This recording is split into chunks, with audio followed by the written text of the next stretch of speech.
C'est un peu particulier, effectivement, comme présentation. Avoir une présentation devant des gens qui sont à distance, mais bon, on s'y fait, on s'y habitue et les conditions nous y obligent. Comme il vous a été dit à l'instant, effectivement, j'ai accepté de venir faire cette présentation parce que, d'abord, le sujet que je vais évoquer est un sujet qui me tient particulièrement à cœur. C'est un sujet qui est en plein développement et en pleine actualité pour moi. Et surtout aussi parce que, comme tous ces projets un peu nouveaux, pour les gens qui sont un peu connaisseurs dans le milieu du sport ou dans le milieu du football, c'est un projet qui demande à être connu. Et l'intérêt aussi pour moi, c'est que cette opération contribue, comme beaucoup d'autres que je fais depuis plusieurs années, contribue à faire en sorte que notre projet traverse les frontières, soit connu par le plus grand nombre, et en tout cas que les gens puissent en parler. Alors, effectivement, j'ai une longue expérience de la formation puisque j'ai été aussi enseignant pendant 5-6 ans tout en début de carrière. Et puis j'ai ensuite, je suis rentré au Football Club de Metz. J'étais footballeur amateur, un bon footballeur amateur, mais pas un footballeur professionnel depuis très jeune, entraîneur et passionné de sport en général, mais de football en particulier. Et puis donc je suis arrivé au Football Club de Metz en 1994, effectivement.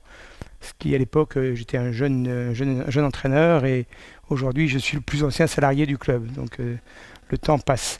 Et donc je vais revenir un petit peu sur cette présentation, je vais la faire sur ce qu'est FC Metz International Football Academy. On va avoir 3 temps un peu distincts.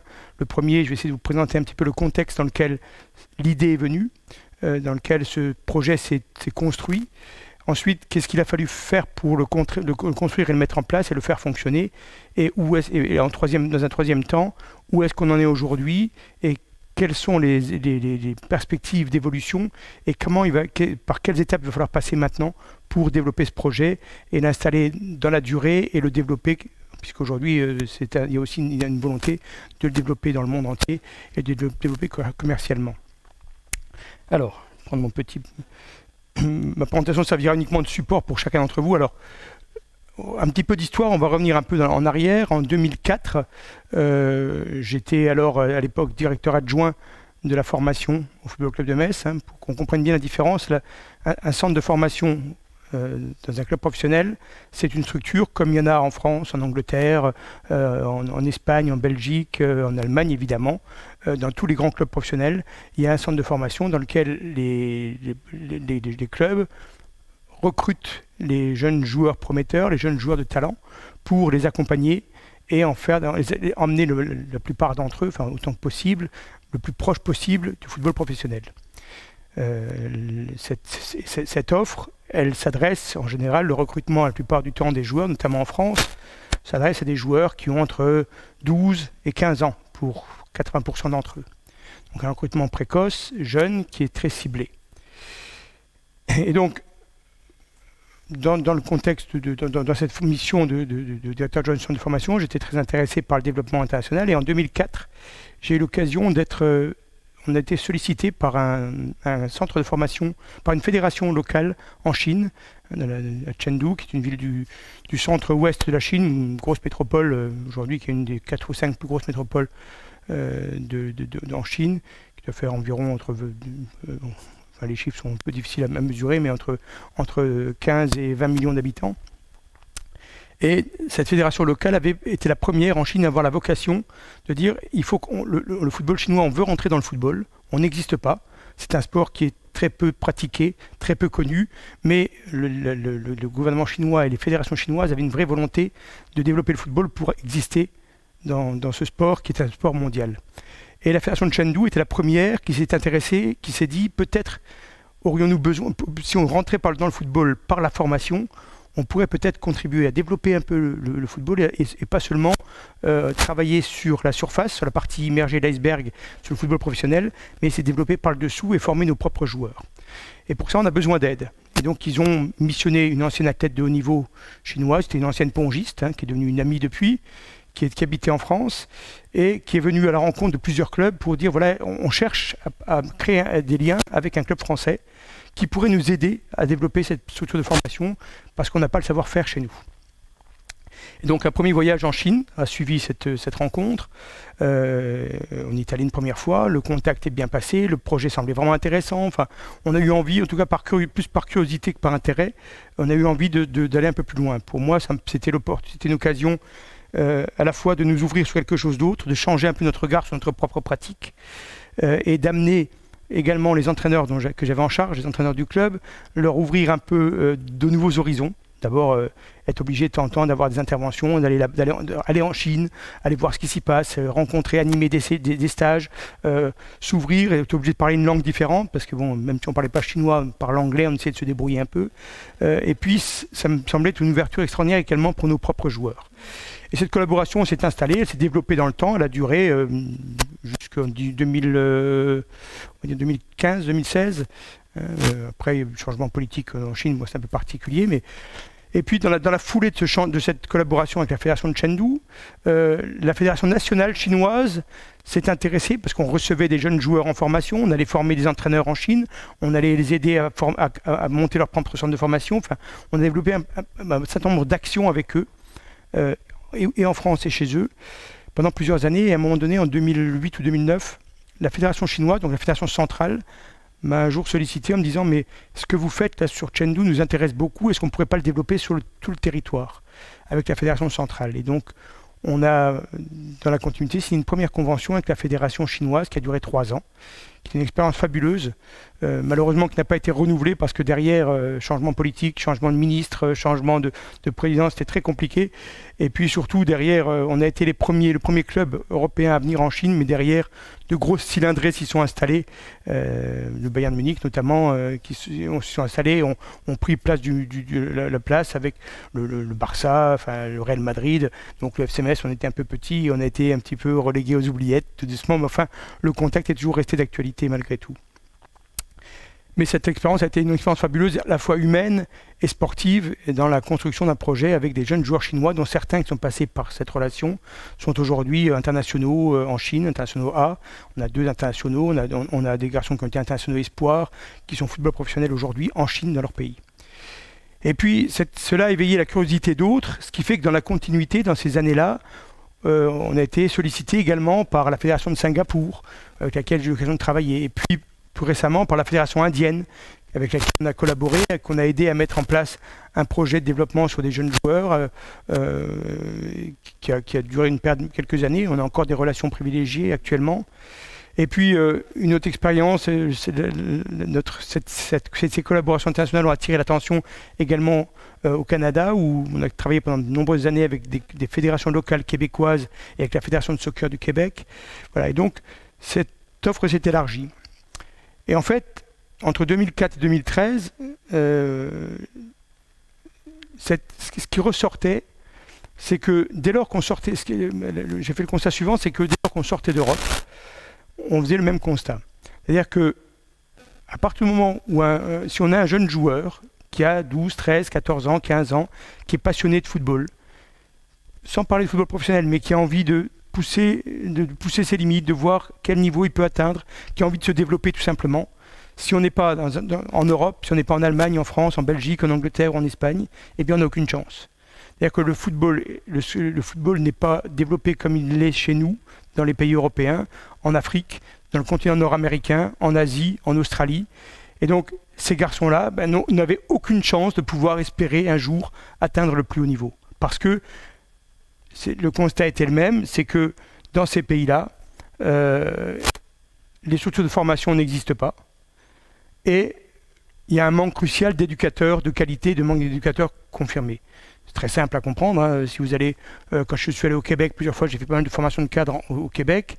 Au Québec, les entraîneurs, pour la plupart d'entre eux, étaient d'anciens hockeyeurs qui étaient venus au soccer par passion, parce que leurs enfants y jouaient, parce que le soccer était d'abord le sport d'été.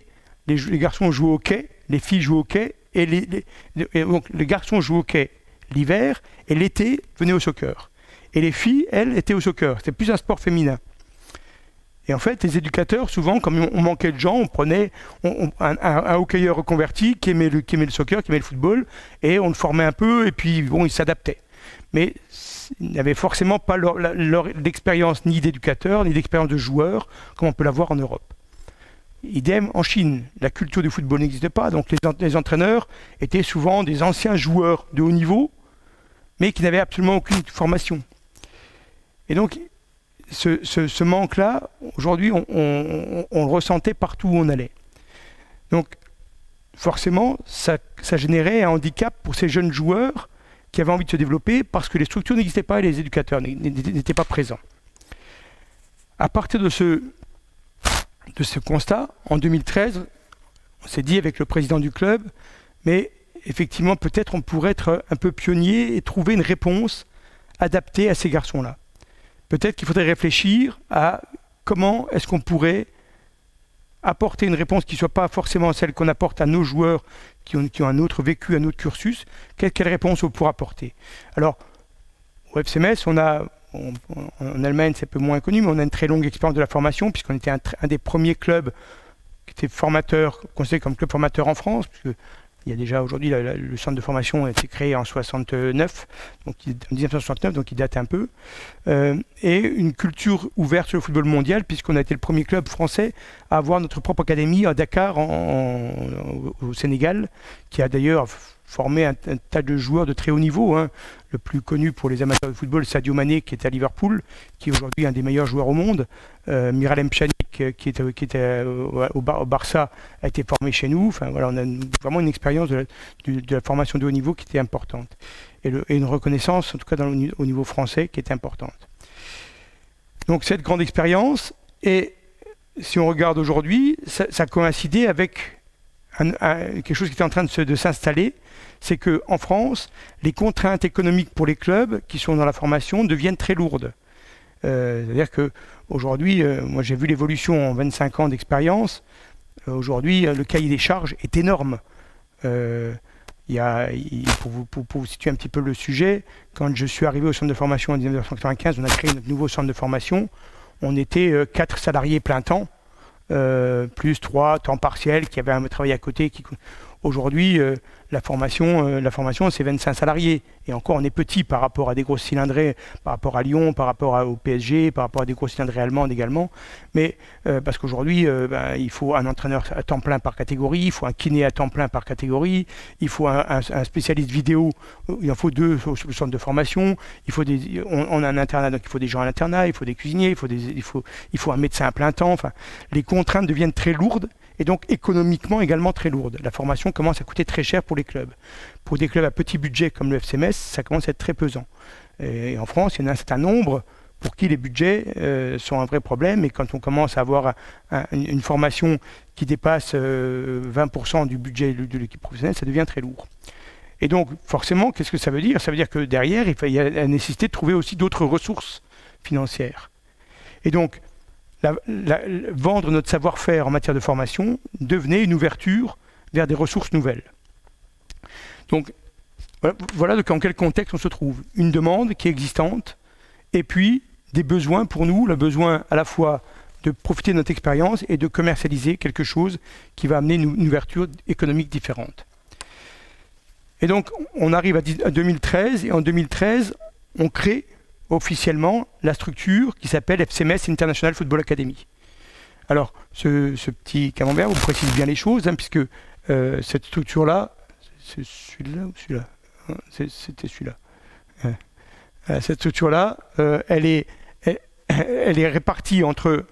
Il y a le regroupement de 2 actionnaire, l'association FC Metz qui a 20%, l'association FC Metz, c'est la structure jeune, on va dire, hein, une structure associative, qui gère la formation, et la SASP FC Metz, c'est la structure professionnelle. Donc elle est 80%, la structure professionnelle est actionnaire à 80% de la SASP, de la société qui est créée, et l'association à 20%.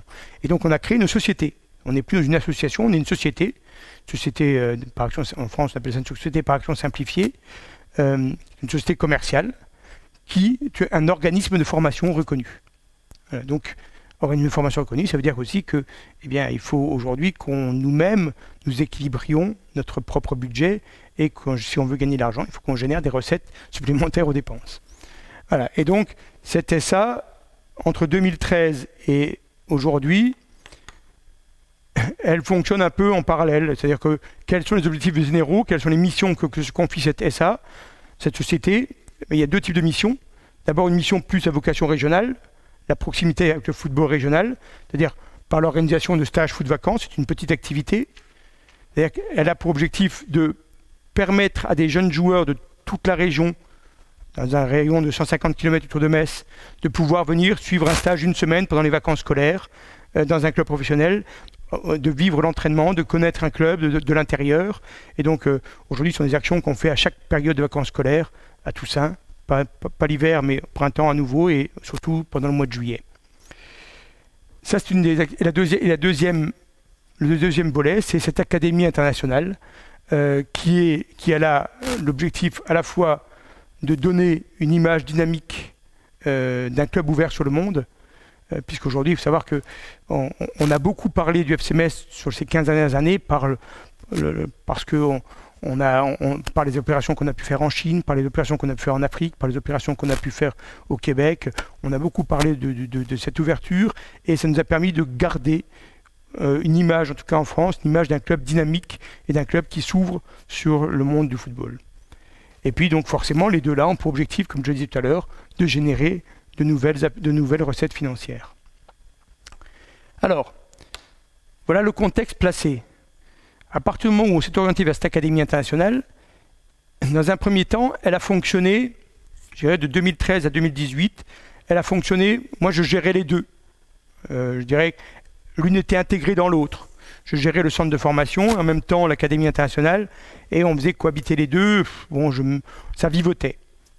Et en 2018, on se rencontre avec le président, moi ça faisait 23 ans que j'étais sur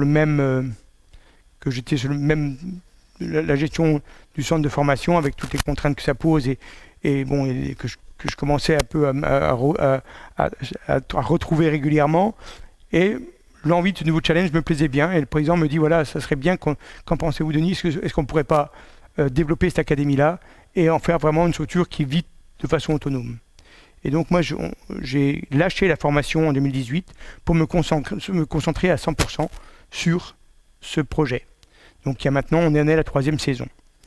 Alors, quel est l'objectif? L'objectif, c'est effectivement, quand un joueur arrive, les joueurs qui rejoignent cette académie sont forcément des joueurs qui ont un profil un peu particulier par rapport aux joueurs qui intègrent le cursus habituel du centre de formation. Comprenez bien qu'un joueur à 13 ans qui intègre le centre de formation, il arrive, le club, on l'a détecté, on l'a dit, voilà, il joue dans un petit club régional, on dit, lui, il a un vrai potentiel, on va rencontrer les parents, voilà, on vous propose de l'intégrer, venez, on essaie de les convaincre, souvent on est parfois en concurrence avec d'autres clubs, le garçon fait le choix de nous rejoindre, il vient, il nous rejoint, on travaille avec lui pendant 3, 4, 5 ans. Et tout est pris en charge pour lui par le club. Les coûts de formation, qui sont importants, sont pris en charge par le club. Dans l'académie internationale, on est dans l'effet inverse. Ce sont les garçons qui sont candidats à une entrée, qui disent, voilà, moi j'aimerais trouver une formation, j'aimerais me développer, j'aimerais aller au bout de mon projet sportif. Et si on pense qu'il répond aux critères qui correspondent à ce qu'on attend, on a des critères quand même bien précis, alors on l'intègre dans le dispositif. Et notre objectif est d'amener à chacun une offre qui lui permet à chacun d'aller au mieux de son potentiel. Sachant que le football est une activité qu'on doit combiner avec un parcours scolaire qui est la priorité de sa vie de jeune garçon. On sait très bien que les garçons qui sont chez nous, certains vont peut-être pouvoir accéder au football professionnel dans leur pays d'origine, ce qui a été le cas pour certains Chinois, certains Indiens. Certains aspirent à se développer et à intégrer, notamment pour les Nord-Américains, à intégrer une université américaine pour poursuivre derrière leurs études avec une bourse de sportifs. Ce qu'on a chaque année, on a des garçons qui viennent progresser en foot parce que leur parcours scolaire est de qualité et à la sortie, ils obtiennent une bourse pour intégrer une université nord-américaine parce qu'on les a fait avancer sur le plan sportif. Et pour d'autres, simplement, c'est l'occasion de vivre une expérience dont ils rêvaient, auquel ils avaient envie de voir et de vivre le rythme d'un sportif qui s'entraîne quotidiennement pendant 1 an, 2 ans, 3 ans. Et donc notre travail, ça consiste à faire concilier aux deux le parcours scolaire avec la pratique sportive, d'un jeune sportif qui vise le haut niveau. Et notre travail également, enfin le travail de mon équipe, consiste à s'appuyer sur des valeurs qui sont identifiées, à savoir, on attend de nos joueurs qu'ils soient dans un investissement personnel de haut niveau, qu'ils soient qu'il y ait une vraie capacité à s'engager et à s'investir dans leurs projets scolaires et sportifs. Un exemple, là, tout à l'heure, en venant, j'étais en ligne pendant une demi-heure avec un parent d'un joueur qui va nous quitter vendredi, les vacances scolaires. On s'était engagé il y a déjà un mois, j'ai dit à son oncle, son père habite en Afrique, son oncle est en France. Je lui ai dit, écoutez, on ira jusqu'à Noël, mais on n'ira pas au-delà, parce qu'on considère que son engagement, son investissement, avec ce qui est attendu par tous les autres joueurs, et c'est incompatible avec ce que nous on attend, avec le niveau d'exigence qu'on peut avoir. Donc, c'est ce juste équilibre qu'il faut trouver toujours entre une activité commerciale, mais pas à tous les prix. C'est-à-dire que c'est une activité qui doit permettre à tous ceux qui sont engagés dans leur projet de trouver ce qu'ils attendent. Alors, quelles ont été les étapes de cette construction du projet? Évidemment, quand on a dit, voilà, on veut maintenant développer et avoir une structure non plus avec 5-6 joueurs, mais une vraie structure autonome, il a fallu trouver différents éléments. Le premier, ça a été trouver des partenaires scolaires pour proposer. Donc on a aujourd'hui développé une convention avec un établissement scolaire privé de la ville de Metz, qui est un établissement de qualité, avec une structure scolaire francophone, mais également une structure scolaire pour les anglophones, les germanophones, les hispanophones, qui est une structure en e-learning. Donc ils suivent une scolarité pour certains, donc de la filière francophone classique, et d'autres suivent une scolarité dans leur langue d'origine avec un établissement scolaire de leur pays d'origine, mais qu'on accompagne au sein de la structure. C'est-à-dire qu'on a quelqu'un avec eux chaque matin qui accompagne leur travail, chaque matin et chaque soir. Mais il fallait trouver un établissement scolaire qui accepte aussi d'aménager, de prendre en compte les exigences des sportifs. Parce que s'entraîner quotidiennement, ça demande d'avoir une plage de 3 heures de libre chaque journée. Là, on s'est entraîné ce matin, de 10h à 12h, j'étais sur le terrain, avec un groupe de... On est 3 sur le terrain. On avait entraînement ce matin. Cet après-midi, ils sont au lycée. Ce soir, il y a une séance d'études. Demain, on s'entraîne l'après-midi. Mercredi, l'après-midi. Jeudi, c'est nouveau l'après-midi, à 15h. Et vendredi, c'est le matin. Et samedi, matin également. Voilà, donc, la deuxième chose, c'était qu'il a fallu trouver des infrastructures de vie. Parce que quand vous avez des garçons qui arrivent du monde entier, ou même ne serait-ce qu'à 100 km, il faut trouver une structure d'hébergement. Donc on a dû trouver plusieurs solutions d'hébergement et de restauration qui répondaient différemment à ceux qui viennent de très loin, les Canadiens, les Africains du Sud, on a un jeune Ougandais, on a un Australien, et à ceux qui habitent à 100 km, sur Luxembourg, en Belgique, on a 2 joueurs allemands. Voilà, donc la réponse n'est pas la même. Et donc on a certains joueurs qui sont hébergés directement dans le centre de formation du FCMS, où on a bloqué 12 lits pour des garçons extérieurs, et on a d'autres garçons qui sont en internat scolaire et qui rentrent le week-end. Ils s'entraînent toute la semaine et ils rentrent le week-end chez eux parce qu'ils sont dans un rayon de 150 km autour de Metz. Il a fallu effectivement mettre en place une structure d'accompagnement scolaire. Si on veut être dans la qualité, il faut avoir des gens de qualité, il faut trouver des gens de qualité qui vont être capables, en dehors du temps de travail avec les enseignants, qui vont être capables d'accompagner et d'être dans l'efficacité, dans le soutien, identifier les besoins, trouver apporter les moyens de soutenir ou d'aider des garçons qui peuvent être en difficulté temporaire. Il a fallu mettre en place une structure médicale, médecin, kiné, mettre en place un suivi, trouver un cardiologue qui assure le suivi des jeunes garçons, trouver un réseau de partenaires qui s'occupe des garçons en réhabilitation ou des garçons en situation opératoire. Mais évidemment, là, on avait le gros avantage d'être dans une structure professionnelle qui a déjà ce réseau existant sur lequel on s'est appuyé. Il a fallu régler ensuite le problème des équipements sportifs, c'est-à-dire que négocier avec la structure, au sein du club, à quel moment, quels sont les créneaux qui peuvent nous être attribués, dans quelles infrastructures, parce que l'objectif était aussi d'amener de temps en temps les joueurs dans les infrastructures du football professionnel. On s'entraîne notamment une fois par semaine sur le terrain couvert de l'équipe professionnelle, parce que les garçons qui viennent là veulent vivre dans un club professionnel, ils veulent trouver cette identité de club professionnel, salle de musculation, voilà, c'est beaucoup de besoins. Et puis ensuite, il a fallu trouver les moyens humains et se structurer, ce que j'ai fait en 2-3 ans, puisque J'ai démarré la première année en 2018 tout seul avec un vacataire. Là maintenant, on a 4 temps plein, 3 mi-temps, un kiné à mi-temps. Bon, on commence à structurer, ça commence à prendre de l'allure, hein, mais c'est encore en phase d'évolution. Alors, quel contenu, à partir du moment où on a créé, on a trouvé, on a mis en place ce contexte, ce cadre, quel est le contenu qu'on apportait? Eh bien, comme je vous l'ai dit, on a 3 pôles de travail particuliers. L'organisation sportive, c'est celle pour laquelle les joueurs viennent nous rejoindre. C'est 5 séances d'entraînement hebdomadaires, plus une séance de renforcement musculaire ou 2, plus un match amical tous les mercredis. Donc ça veut dire que du lundi au samedi, ils sont au moins une fois ou 2 sur le terrain. L'organisation scolaire, je vous l'ai dit, des horaires aménagés, un cadre, une séance quotidienne des 2 devoirs, donc il faut coordonner et structurer, et puis le suivi médical dont on vient de parler. Cette offre étant, la structure était en place, l'offre était en place, après on est arrivé dans la phase de prospection et de démarchage. Et là on s'est appuyé sur 3 choses. Le premier, c'est le développement d'outils de communication et des réseaux sociaux. Donc on a créé notre propre site, qui est un site qui est relié par le site du club, mais qui est un site indépendant. On a notre propre site qui nous sert d'outil de communication, qu'on a fait traduire en anglais, qu'on a fait traduire en chinois, évidemment. On est présent aujourd'hui sur les différents réseaux sociaux, sur Facebook, sur LinkedIn, sur Instagram, sur WhatsApp, enfin, à peu près tous les réseaux existants.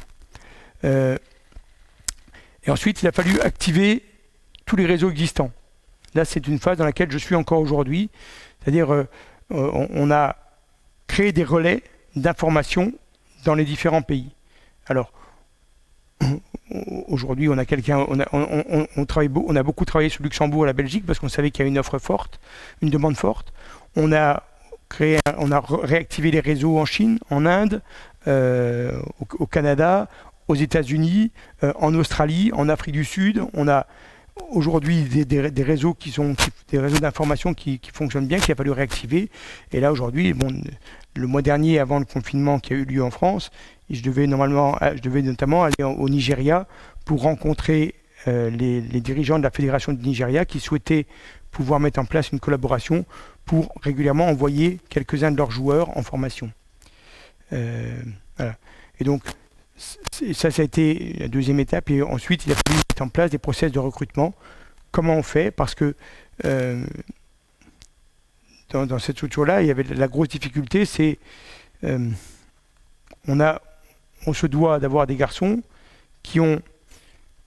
on sait qu'ils sont souvent en dessous du niveau d'un club professionnel. Par contre, si on veut les amener vers le haut, il ne faut pas qu'ils soient trop loin. Il faut qu'ils soient à un niveau proche du niveau des garçons qui sont dans un club professionnel.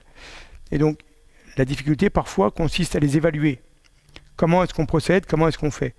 Alors, quand c'est des garçons qui sont dans un rayon accessible, c'est assez facile d'organiser une journée, de les inviter, une journée, 2 jours, de les rencontrer, d'avoir un entretien avec eux, d'évaluer leur potentiel sportif, de prendre des renseignements. C'est assez facile à organiser. Quand c'est un garçon qui vient d'Afrique du Sud, c'est pas aussi simple. Un garçon qui vient d'Australie, on va pas le faire venir pour 2 jours de test. Donc, quel process, comment on fonctionne?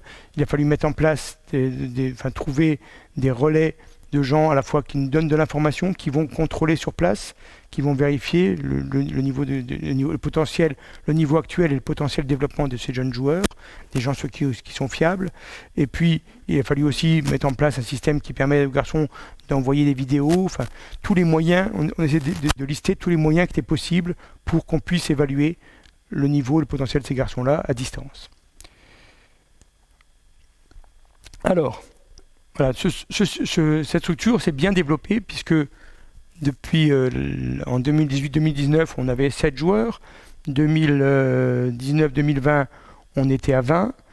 Et 2020-2021, actuellement, on est à 32 joueurs, sachant qu'on a 8 joueurs qu'on n'a pas pu prendre en raison de la situation sanitaire, puisque bon, on a encore 2 Africains du Sud que j'ai bloqués chez eux.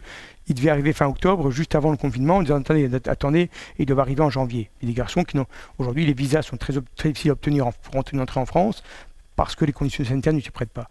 Mais aujourd'hui, on est au plafond de ce qu'on peut faire. On est au plafond actuellement en termes de capacité d'hébergement. À 32, on ne peut pas aller plus loin. C'est-à-dire qu'aujourd'hui, notre travail, mon travail actuel, c'est de... On est en train de réfléchir avec le président à la façon dont on peut développer, augmenter la capacité d'accueil par la construction ou l'aménagement d'une structure d'hébergement existante. Voilà, donc visiblement aujourd'hui, cette dynamique, on sent bien que ça fonctionne bien et que la réponse qu'on propose correspond à une attente. Et donc maintenant, pourquoi ça a fonctionné? Eh bien, simplement parce que on a gardé l'idée même. Ça, c'est une idée qui me tient à cœur. Alors, mon passé d'enseignant n'y est pas pour rien, mais pour moi, ce projet de formation et tous les gens qui rentrent avec moi dans ce projet-là doivent adhérer à celui-là. Il est de mettre le joueur au cœur de la formation. C'est-à-dire que tout est centré autour du joueur. Et autour du joueur, eh bien, on travaille sur 4 aspects: le sportif, le scolaire, le médical et l'éducation, sachant qu'il y a une interaction entre tous ces volets-là. C'est-à-dire que à aucun moment, et moi, j'ai toujours lutté contre ça, mais je lutte encore plus aujourd'hui, à aucun moment on ne cloisonne les choses. C'est-à-dire que on essaye, et aujourd'hui c'est facile à faire avec les groupes WhatsApp. Aujourd'hui, tous les intervenants du groupe, autour de ces joueurs, sont informés. S'il y a un joueur qui s'est fait une entorse à la cheville ce matin, tout le monde le sait. S'il y en a un qui était en retard au lycée ce matin, tout le monde le sait. S'il y en a un qui sur l'entraînement est plutôt pas trop bien en ce moment, un peu fatigué, tout le monde le sait. S'il y en a un qui a un devoir non rendu ou une note qui était pas possible parce que le travail était mal fait, tout le monde le sait. C'est-à-dire que ce partage d'informations fait qu'on arrive à prendre vraiment, à être au plus près de la réponse qu'on doit apporter aux joueurs et à leurs familles. Parce qu'ils attendent de nous, aujourd'hui, qu'on les pousse vers le haut. Si on veut les pousser vers le haut, il faut qu'on les connaisse. Et donc, cette formation, elle est vraiment à aucun moment cloisonnée. On a eu la semaine dernière, mercredi, on a fait une réunion qu'on fait 2 fois par an, où on a passé la soirée tous autour de la table avec les intervenants pédagogiques, les gens du lycée qui étaient avec nous, les coachs, l'intendant, le kiné, et tout le monde. On était 15 autour de la table et on parle de chaque joueur individuellement. On prend le temps qu'il faut, si ça dure. Là, en l'occurrence, notre réunion, elle a commencé à 17h, elle a fini à 22h. On prend le temps qu'il faut, on mange en même temps, et on prend le temps de discuter de chaque élève, de chaque joueur, sur comment il va. Quels sont les points sur lesquels on peut s'appuyer, quelles sont les difficultés qu'on rencontre, qu'est-ce qu'il va falloir lui apporter, comment on va pouvoir remédier aux difficultés qu'il peut rencontrer, ou sur le plan sportif, ou sur le plan scolaire, ou sur le plan humain. Et donc cette réflexion, elle est partagée par tous, parce que chacun des intervenants a son propre regard et sa propre analyse de la situation du joueur. Donc ça, c'est aujourd'hui, nous, ce qu'on demande, on explique aux joueurs qu'on met des tas de moyens en place autour d'eux, mais on leur demande en échange, eux, d'être dans l'engagement, la rigueur et l'exigence. On leur demande d'être là-dedans. À partir de là, nous, notre métier, c'est de tout faire en sorte, de tout faire pour qu'eux puissent progresser. Et donc ça, c'est cette idée qui plaît bien et elle correspond bien à ce que nous, on attend. À partir de là, l'équipe de gens qui travaillent, c'est une équipe qui est forcément centrée au service du joueur. Et on fait comprendre aux joueurs, à tous nos joueurs, que eux sont au cœur d'un dispositif où il y a tous les matins un directeur, un préparateur physique, des éducateurs d'internat, une équipe d'accompagnement scolaire, un kiné, un coordinateur pédagogique, un médecin, un entraîneur formateur, des tas de gens qui se lèvent chaque matin avec le seul objectif, c'est de les faire progresser. À partir du moment où on arrive à leur faire prendre conscience de tout ce qui est mis en place autour d'eux, alors on peut se permettre d'être exigeant. On peut leur dire, voilà, tu as choisi d'intégrer notre dispositif. Nous, tous ces gens-là, leur boulot, c'est de te faire progresser. Si toi, tu rentres dans nos attentes, nous, on va te faire avancer. Par contre, si tu ne respectes pas le travail des gens qui sont autour de toi, alors il vaut mieux qu'on se sépare, on n'a rien à faire ensemble, on n'y parviendra pas. Voilà. Donc, on essaie de tenir à cette idée-là. C'est la raison pour laquelle, je dis, on s'est déjà séparé de 2 garçons, là, un il y a 1 mois et demi, un deuxième là, parce qu'on n'arrive pas à les amener là-dedans. Et ils attendent pas, ils ne sont pas dans les mêmes attentes que les 30 autres. Donc, on essaie de rester sous ces garçons-là, cette idée-là. Quelles sont les évolutions nécessaires? Alors, pour passer la dimension au-dessus, effectivement, qu'est-ce qui va être utile? D'abord, la première chose, et on est dedans depuis quelque temps, c'est une offre élargie repensée. On a 2 publics cibles, 2 réponses. La première, c'est la planète. Quelle réponse on a pour les garçons qui viennent des 4 coins du monde? Parce qu'effectivement, ces garçons-là, quand ils viennent du Canada, des États-Unis ou de Chine ils viennent pour passer une année complète. Ils sont là 24 heures sur 24, 7 jours sur 7, du 1er septembre au 30 juin. Excepté la trêve de Noël où ils rentrent chez eux. Mais ils sont là tout le temps. Ça veut dire que eux, il y a une offre. Il faut penser que ils sont là également les week-ends. Ça veut dire que bon, les week-ends, il faut pas. Quand on arrive quand on est au mois de septembre-octobre, c'est sympa. Ils vont se promener dans la ville. Quand on arrive au mois de novembre et qu'on est en plein confinement, la distance peut parfois être difficile. Donc il faut penser à eux. Qu'est-ce qu'on fait? Qu'est-ce qu'on met en place pour les week-ends? Comment on crée de la vie entre eux? Qu'est-ce qu'on peut leur proposer comme type d'activité, sportive ou non? Voilà. Donc il faut penser tout ça. C'est une réponse. L'autre réponse, ça concerne, je dirais, notre grande région. Le Grand Est, Luxembourg, la Belgique francophone, la Sarre, qui est frontalière avec notre région. Et donc, là, ce sont des garçons qui viennent... Cette idée-là, au départ, n'y était pas. Puis en fait, on s'est rendu compte à un moment donné qu'il y avait... Moi, j'avais de plus en plus de demandes de gens qui me disaient « Mais ouais, nous, on aimerait bien le mettre dans vos dispositifs parce qu'il... » Pour deux raisons. Un, parce qu'il a un potentiel. Il n'était pas loin d'intégrer un club professionnel, mais si en bossant, il espère, on veut l'amener, on veut l'aider, on veut lui donner sa chance. Ok, ça c'est un public. Et puis on a aussi des gens qui me disent, mon fils, ça c'est des parents qui disent, notre fils il est passionné de foot, il a des qualités. Sa scolarité, on a du mal à le mettre au boulot. Par contre, si on lui permet de concilier les deux, peut-être la pratique du football va lui permettre de se développer sur le plan scolaire. Ce qui est le cas dans 90% des cas. La passion, on leur apporte une réponse de leur passion, et du coup, on essaie de les remettre dans une logique de travail et d'avancer, et la pratique du football les tire vers le haut sur le plan scolaire. Donc là, c'est un public différent, avec une réponse différente, puisque ce sont des garçons qui arrivent le dimanche soir, ils passent la semaine, et le vendredi soir ou le samedi même, en fin de matinée, ils rentrent chez eux le week-end, ils jouent au foot dans leur club d'origine, et ils reviennent dimanche en fin de soirée. Donc, ces deux publics, deux réponses, et en permanence, il faut avoir en tête que quand on fait avancer quelque chose, quelles sont les réponses qu'on peut apporter à ce public et à ce public. La deuxième chose, ça a été d'élargir et de repenser l'offre. Pour l'instant, on s'est concentré toujours sur la catégorie 15-18 ans, sur les garçons qui sont en âge d'être au lycée en France. 18 ans, on passe le bac, donc 15-18 ans. Et là, aujourd'hui, l'an prochain, on est en train de réfléchir à un projet en amont pour des garçons parce que pour amener des garçons vers le haut niveau, plus on commence tôt, mieux c'est.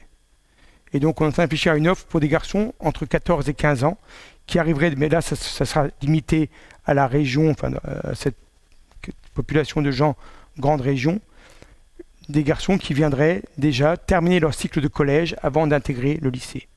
Et puis, on est en train, et là, ça va être mis en place à la prochaine rentrée, on est en train de construire une offre pour des garçons en post-bac.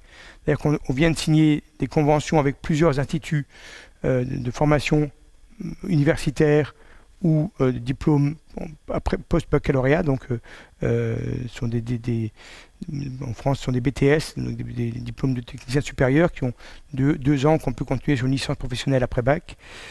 Et donc là, ce sont des garçons qui entre 18 ans et 20 ans, se disent « Je viens faire mes études à Metz, mais je veux, en même temps, je veux continuer ma pratique sportive, mais pas en loisir, je veux la faire de façon intensive, parce que j'adore ça, et parce que c'est mon truc, et que je veux continuer à progresser, et que jusqu'à 20 ans, je peux progresser, et que je veux m'entraîner 5 fois par semaine. » Et donc là aussi, à l'étranger, on a aussi une population de gens qui, après le bac, disent voilà, je viens faire mes études en France, mais je veux continuer et je veux m'entraîner 5 à 6 fois par semaine, je veux me développer parce que je pense que je peux encore passer un palier sur le plan sportif. Voilà. Et enfin, maintenant notre souci, je vous l'ai dit tout à l'heure, on est à une phase où on est dans des investissements dans tous les outils dont on a besoin, l'hébergement, restauration, les loisirs, la détente. Donc il faut aujourd'hui investir dans l'immobilier. Là, on va inaugurer la semaine prochaine, sur le centre d'entraînement, on vient d'aménager 180 mètres carrés de détente, uniquement pour quand les joueurs quittent le lycée, avant l'heure d'entraînement ou après, ils auront un endroit où ils peuvent travailler et un endroit où ils peuvent se détendre avec des fauteuils, une télé, un baby-foot, un coin très convivial, très chaleureux, où ils peuvent se retrouver ou travailler dans une salle, ou se retrouver là dans un moment de récupération, de détente. Voilà. Donc ça fait partie des choses dont on a besoin et qui sont des besoins extrêmement importants aujourd'hui. Et puis, dernier point, il nous faut maintenant élargir notre réseau de partenaires. C'est-à-dire qu'aujourd'hui, si on veut étendre nos contacts à l'étranger, on est en train de prendre contact avec plusieurs fédérations, parce que l'idée, la formation coûte très cher. La formation, que ce soit en France ou en Allemagne ou en Angleterre, la formation d'un jeune joueur coûte très cher. Aujourd'hui, elle est estimée par la FIFA à 90 000 € par an, la formation d'un jeune joueur vers le haut niveau. Pourquoi 90 000 € par an? Ça, c'est les chiffres de la FIFA. Hein. Parce qu'aujourd'hui, pour former un joueur professionnel, il vous en faut 10 à côté de lui qui s'entraînent avec lui. Donc, pour en sortir un, il vous faut 10 partenaires d'entraînement, mais qui vous coûtent la même frais de formation. Donc, aujourd'hui, mon idée est de me dire, mais si moi je suis aujourd'hui président d'un club en Malaisie ou à Singapour ou en Thaïlande ou au Canada, et que j'ai 2 joueurs qui m'intéressent vraiment en tant que président de club, ben je me dis, ces garçons-là, il faut qu'on les aide, il faut qu'on les fasse progresser. Plutôt que de créer une structure de formation où il me faut 30 joueurs qui vont me coûter une fortune, les 2 là, je vais leur financer leur formation. Et je les envoie, là, nous, on vous les forme, 1 an, 2 ans, 3 ans. Ils reviennent chez vous quand ils ont terminé leur formation. C'est vous qui financez leur formation, mais en fait, vous nous déléguez la mission de former ces garçons-là pour vous. Et donc, aujourd'hui, l'idée fait son chemin dans certains clubs, parce que c'est beaucoup moins coûteux. Hein. La formation d'un joueur dans l'Académie internationale, c'est 25 000 € hors taxe, c'est-à-dire 30 000 € TTC l'année. C'est beaucoup plus accessible que de former 10 joueurs à 90 000 €, qui reviennent très cher. Donc ça, les fédérations étrangères et des clubs étrangers commencent à être intéressés par ça. Aujourd'hui, on a des fédérations en Europe de l'Est aussi qui s'est intéressées, qui nous disent nous on aimerait envoyer 1 ou 2 joueurs, ça nous intéresse, on est en train de regarder ça. Et on est en train de travailler aussi avec quelques agences internationales, puisqu'il y a des agences spécialisées, hein, notamment des grands groupes, qui identifient les besoins dans différents pays et qui les mettent en contact avec des académies qui peuvent être intéressantes pour eux dans le monde entier. Voilà, donc il nous faut élargir cette offre pour élargir un petit peu notre public, notre cible de recrutement. Pardon. Voilà. Et le dernier point, parce que j'avais oublié, qui est important aussi, et non des moindres, alors ce schéma, peut-être qu'il ne vous parlera pas, mais je sais ce qu'il veut dire. En fait, on a un gros problème à l'Académie internationale, c'est que on est nous, FCMS International Football Academy, on est le FCMS, mais on n'est pas le FCMS. Pourquoi? Et la confusion est des fois importante. On est effectivement intégré au groupe FCMS. Dans le groupe FCMS, il y a plusieurs entités.